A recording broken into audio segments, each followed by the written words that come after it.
Hola, buenas noches. Mi nombre es Andrea Núñez y les voy a presentar sobre 3 síndromes geriátricos más importantes en el adulto mayor. Primero vamos a empezar con el trastorno de marcha o caídas, incontinencia urinaria y úlceras por presión.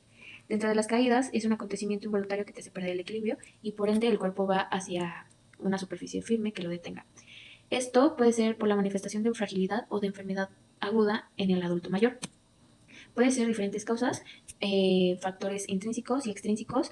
De los intrínsecos, pues abarca todos los sistemas del cuerpo, desde ojos hasta neuropatías, musculoesquelética, deterioro cognitivo, problemas de propiocepción.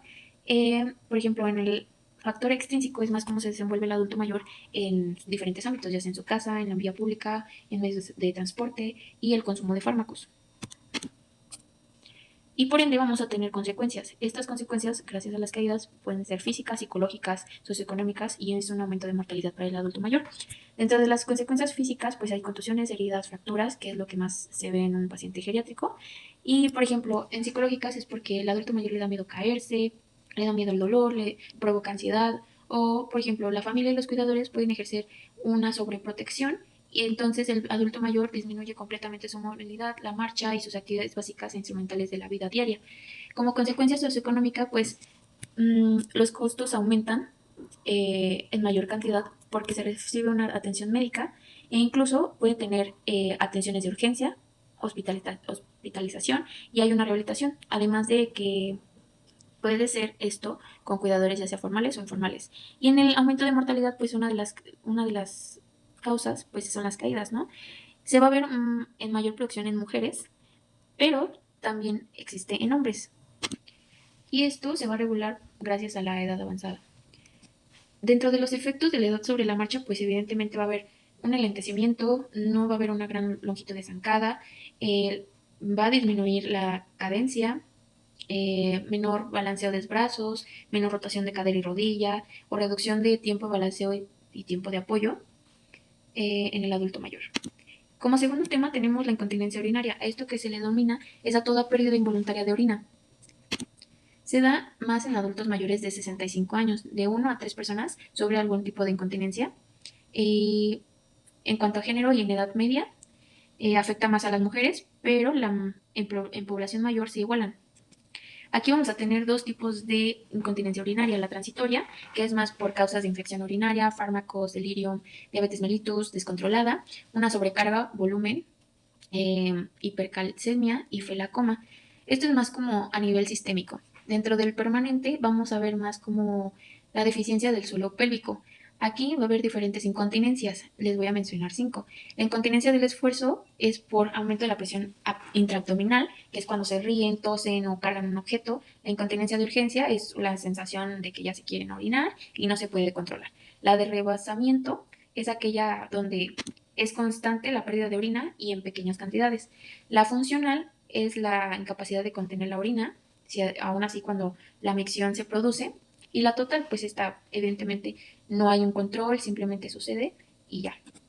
Dentro de los factores de riesgo, aquí pueden haber diferentes situaciones. Por ejemplo, una persona con EBC, una persona con Parkinson o con una cistitis crónica, o una persona con diabetes o obesidad, esclerosis múltiple. Todo esto, pues es una disfunción del esfínter e incluso de sensibilidad también podemos hablar, o un cáncer o una hipertrofia del suelo pélvico. Como siguiente tema tenemos las úlceras por presión, que es toda la solución de continuidad de la piel. ¿A qué se refiere esto? O sea, son lesiones que interrumpen la integridad de la epidermis y en ocasiones de las capas más profundas de la dermis. Esto afecta más a pacientes hospitalizados y que hay una inmovilización completa de su cuerpo. Dentro de las causas hay diferentes tipos. Hay por presión, por fricción y por pinzamiento vascular. Dentro de la presión es más relacionado a la fuerza de gravedad porque el paciente todo el tiempo está en cama, ejerce una presión. Dentro de la fricción ya es donde hay un movimiento y genera un roce. Y el pinzamiento vascular es una combinación de presión y fricción donde pues es la destrucción completa o incompleta del flujo sanguíneo y corta con la oxigenación tisular.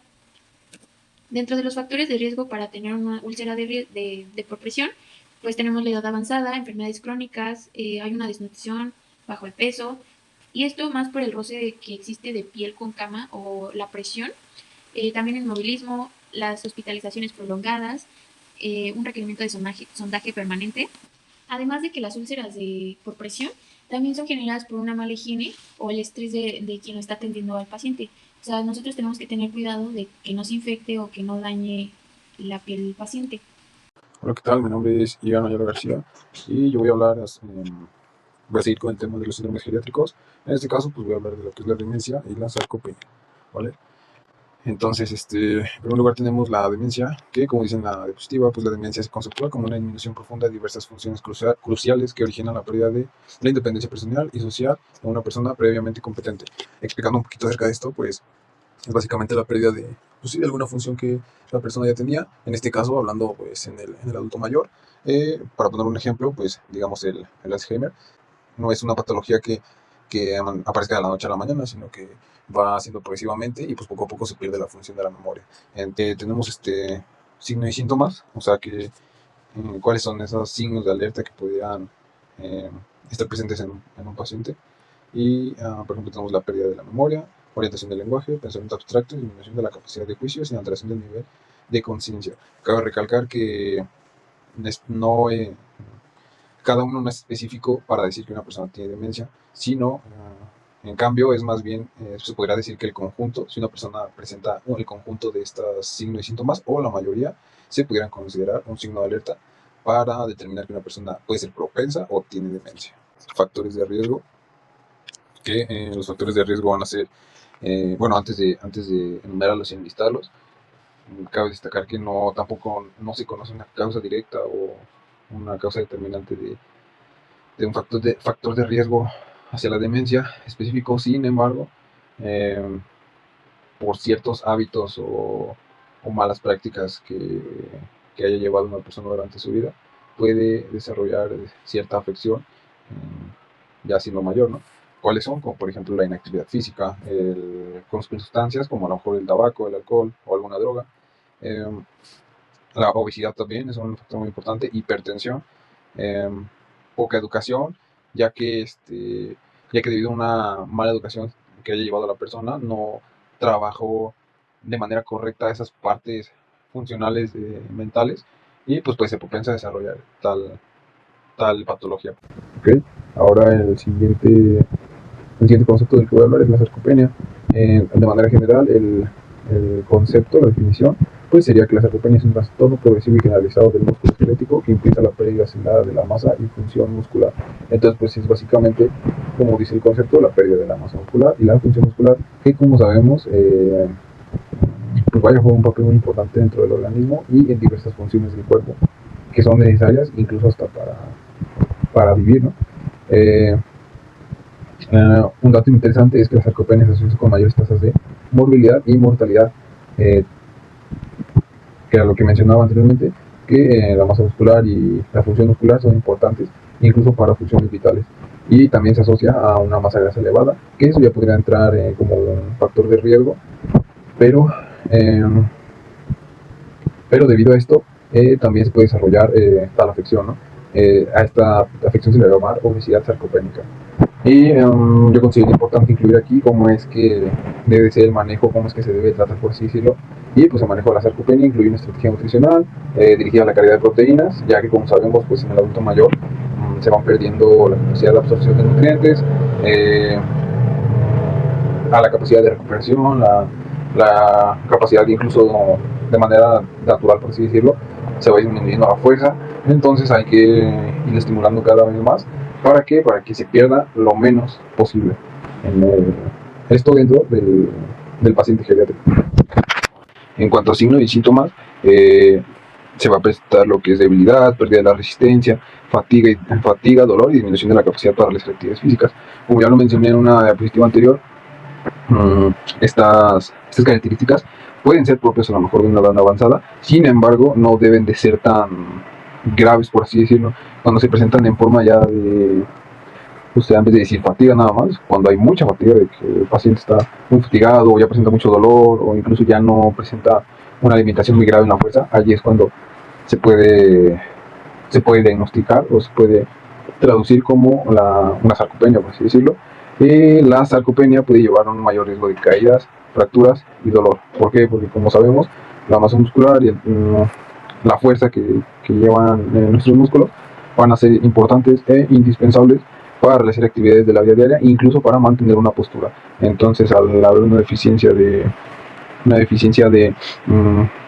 tal concepto, pues va a haber una disminución de capacidades, como para sostenerse incluso de pie, ¿no?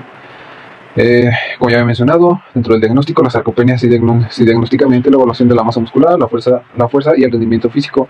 Se utilizan métodos como la bioimpedancia, que básicamente la bioimpedancia son estudios con unas máquinas y sensores que determinan cuáles son los niveles de nutrientes que hay dentro del cuerpo, y así determinar pues si hay una deficiencia avanzada de masa muscular.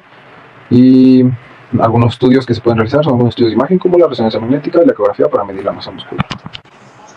Y bueno, en cuanto a los factores de riesgo de la sarcopenia incluyen a la edad, la actividad física, la malnutrición, la resistencia a la insulina, la enfermedad renal crónica, la osteoporosis y el bajo índice de masa corporal. Entonces, muchas de los factores de riesgo que se van a presentar o van a ser determinantes son por hábitos o actividades que hizo la persona durante toda su vida. Si una persona mayor durante toda su vida siempre estuvo ligada a la actividad física, no es propensa a que tenga este tipo de problemas. En cambio, una persona que hizo todo lo contrario va a ser más propensa. Otro dato importante es que la prevalencia de la sarcopenia aumenta con la edad y puede variar ampliamente, afectando hasta un 45% de los hombres y un 26% de las mujeres. Y bueno, de nuestra parte sería todo, y pues por último aquí anexo algunas referencias bibliográficas acerca de los temas revisados anteriormente.